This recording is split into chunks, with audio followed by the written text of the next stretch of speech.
હું શું કહું બેટા, તાર બૈરી પિયર જવાનું કહેતી હતી. હમણાં ઉનાળો છે ને, તમને પેટમાં બહુ જ ગડબડ રહે છે બેટા. મારથી ઊભા રહેવાતું નથી, આટલી ગરમીમાં પરસેવા બહુ થાય ને તો કામ નહીં થાય બેટા. એટલે એ મને એવું કહે છે કે તમે ચકુબેનને બોલાવી લેજો રહેવા માટે. હવે છોડીને સાસરેથી કામ કરવા બોલાવીએ બેટા, સારું લાગે. જાન બેટા, એને સમજાય ને, પિયર શું જવાનું. અને અવારનવાર તમે લોકો તો જાવ જ છો ને, અમદાવાદમાં શું રહેવા જવાનું. જાન બેટા, વાત કરને સેજ. હું એકદમ બાની વાતથી સહેમત છું. વારે વારે શું જવાનું ભાઈને ત્યાં. અત્યારે ને અત્યારે 5મી સેકન્ડમાં ચકુબેનને ફોન કરી દો વેકેશનમાં આવવા. 1 મિનિટ બા વચ્ચે નથી બોલવાનું. અત્યારે ચકુબેનને ફોન કરી દો કે તમારે 12 મહિના 2 જ વાર આવવાનું. અવારનવાર અમદાવાદમાં રહેતા હોય તો ભાઈના ઘરનો શું આટલો મોહ રાખવાનો. બીજી વસ્તુ, તમને તકલીફ પડે છે ને, પેટની ને એની તકલીફ છે ને, એટલે આજથી તમારે 4 વાગે જે મારી બુરાઈઓ કરવા ભજન મંડળમાં જાઓ છો ને, ત્યાં જવાનું નથી. કેમ કે તમને પેટમાં ગડબડ થાય, તમે દોડતા દોડતા ઘેર આવો ને પડી જાઓ અને તમારા કુલા ભાંગે તો કોણ કરશે? અને મારો જીવ બળી જાય. કેમ કે લગ્નમાં મેં એક ફેરો વધારાનો લીધો હતો કે જ્યાં સુધી મારી સાસુ લાકડે નહીં જાય ને, ત્યાં સુધી હું એની વાહે વાહેનો પાલવ પકડીને ફરે. બરોબર છે?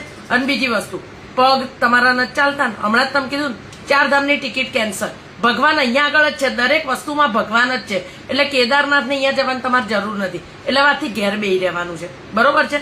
આના નહીં બા, આગળ કશું જ બોલવાનું નથી. તમે તમારી જાત સાચો, તમને કઈ થશે ને તું જીવતા જીવ મરી જઈશ અને સમાધિ લઈ જઈશ. બરોબર? એટલે કોઈ પણ નથી મારા ભાઈના ઘેર જવાનું કે નથી ચકુબેને એના ભાઈના ઘરે આવવાનું. બરોબર? હિસાબ બરોબર. એટલે હવે કોઈ પણ જાતની આર્ગ્યુમેન્ટ કરતા નહીં. ચલો ખીચડી બનાવું છું ને કઢી બનાવું, હેડો ફટાફટ ઉભા થાવ. બેટા, તે લવ મેરેજ કર્યા ને વાંધો નહીં, પણ આજ કાગડી મળી હતી તને લોહી પીવા માટે. એટલી કાળમુખી છે ને, મને જીવવા નહીં દે. 4 ધામ જવું પડે કે શંકર ભગવાનનું મોઢું બતાવવું પડે. કાલ ઉઠીને મરી જાય તો ઉપર જઈને શંકર ભગવાન ઓળખે ખરા કે આવ્યા કેદારનાથ સુધી આવી હતી. મારે જવું જ 4 ધામ બેટા. હાથ જોડું તારા, અને અત્યારે પિયર મૂક્યા બેટા. અને મારે છોડી તો એવું કઈ નહીં. ચકુનું દિલ બહુ મોટું છે, સમજો તું. ચકુ તો આવશે ખરી ને બાપડી કામ કરશે ને. આવું કહેવાય કે ભાઈના ઘેર નહીં આવવાનું. જો તો લુચ્ચી આને શરમ જશે જે.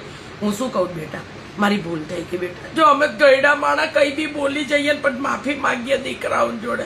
હું શું કહું બેટા, અને અત્યારે પિયર મૂકે એને બેગઈ ભરવા ના દે. બરોબર છે? પહેર્યા કપડે અત્યારે મેલીએ, પણ ચક્કુ જોડાવો અન્યાય ના કરતા અત્યારથી આવું કરે. બા કાલ ઉઠીનું મરી જાત માં છોકરીનું હું થાય. હું શું કહું બેટા, 4 ધામ જવું પડે, સમજો.